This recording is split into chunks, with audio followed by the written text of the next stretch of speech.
Alors, on est heureux de vous accueillir, Julien Seguin. Vous faites partie de l'équipe donc des éditions de La Petite Boussole.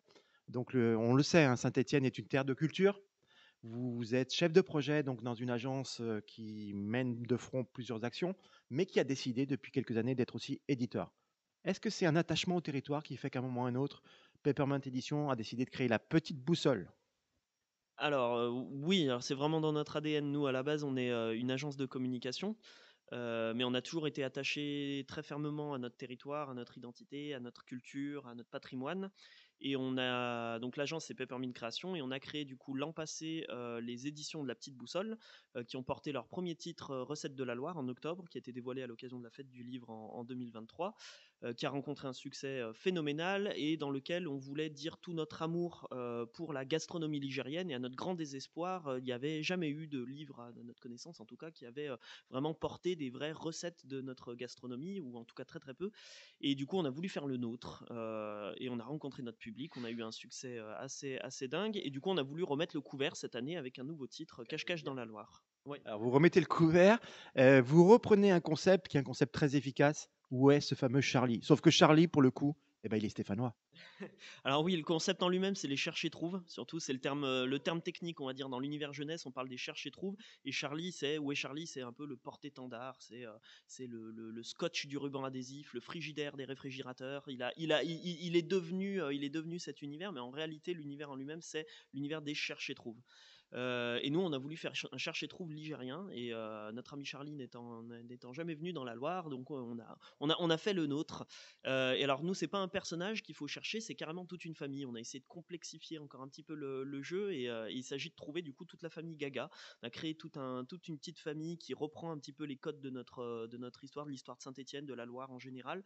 Donc on a un papy Lamine qui était un ancien mineur, qui a rencontré Mamie Myrtille, qui elle est née dans le Pilat, qui est la championne du monde des tartes aux myrtilles, forcément. Ça parlera surtout à certains. Il y a Papa Manu, Maman France, qui étaient faits l'un pour l'autre, bien évidemment, qui ont eu la petite Colline, le petit Geoffroy, fan de foot.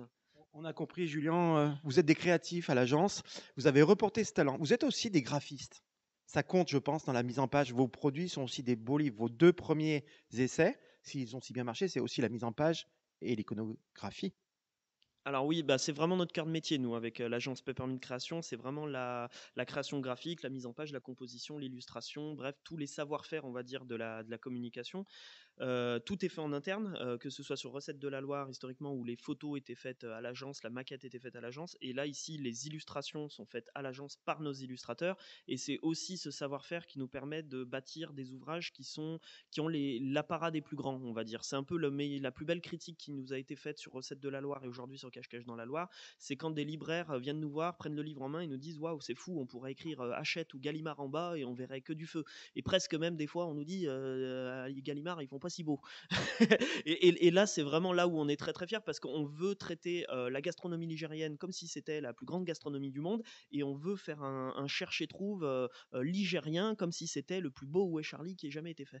Alors, vous dites, vous avez 2 ans d'existence. Alors, un an, même, Techniquement, comment ça se passe quand on décide? On peut imaginer que vous soyez aussi en capacité de nous dire comment on crée une maison d'édition. Qu'est-ce que ça suppose? Est-ce que c'était des démarches compliquées? Est-ce que c'était des démarches intéressantes? Est-ce que pour le coup, ça vous ouvre des horizons? Alors nous, sincèrement, on a surtout créé notre maison d'édition parce qu'on estimait avoir quasiment toutes les ressources pour sortir un peu de manière indépendante notre premier ouvrage, notre premier titre. On avait l'expérience un petit peu de l'édition avec La Petite Boussole qui est notre guide touristique, on va dire qu'on sort, alors lui gratuitement chaque année, qui est plus de l'ordre du magazine que du livre.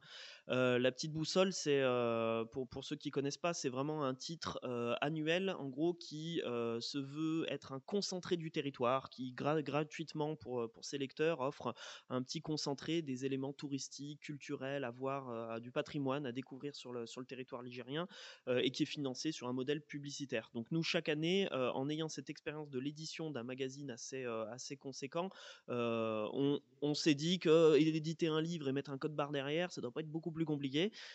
Et force est de constater que non, ça l'est pas forcément plus. Après, outre l'aspect logistique, on va dire, mais qui nous se cantonne essentiellement sur un territoire ligérien, notre lectorat est ligérien, donc on n'a pas besoin ah pardon, ça marche. Du coup, vous en parlez bien. Vous êtes convaincu, Ah oui, vous êtes ambassadeur. absolument. Du coup, ce magnifique ouvrage, on va dire, Ouais. vous me contredisez pas, ce magnifique ouvrage, il se trouve où? Il se commande où? Alors, il se retrouve dans, sauf erreur de ma part, mais toutes les librairies de la Loire. Je veux pas dire de bêtises, mais quasiment aucune nous ont fait défaut. Rouennais y compris, ouais, ouais, on a la Fnac de Roanne, par exemple, pour pas la citer, qui a commandé des exemplaires. On en a, il y en a à Feur, la papeterie du lycée. Il y en a deux autres encore. Alors, on a à la librairie Lavigne à Montbrison. Le CSA ne viendra pas nous perturber. Donc ouais, dans quasiment toutes les librairies de la Loire, et si une librairie n'est pas achalandée, moi j'invite les lecteurs qui veulent se le procurer à le demander à l'accueil, et en général ils nous appellent, ils nous demandent de les achalander et on s'en occupe. Mais sincèrement, on a une bonne vingtaine, voire trentaine de librairies qui sont équipées. Et dernière question, question de joker. Si ceux qui viendraient, qui auraient la chance de vous rencontrer en vrai, on va dire, on vous retrouve où pendant cette fête du livre? Je prends le micro quand même, ça sera plus simple.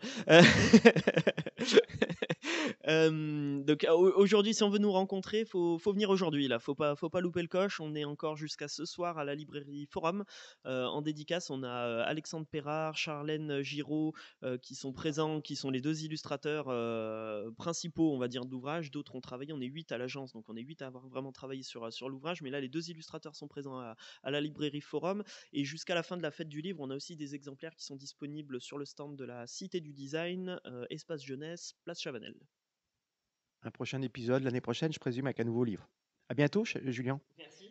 Au revoir. Au revoir, merci de l'invitation.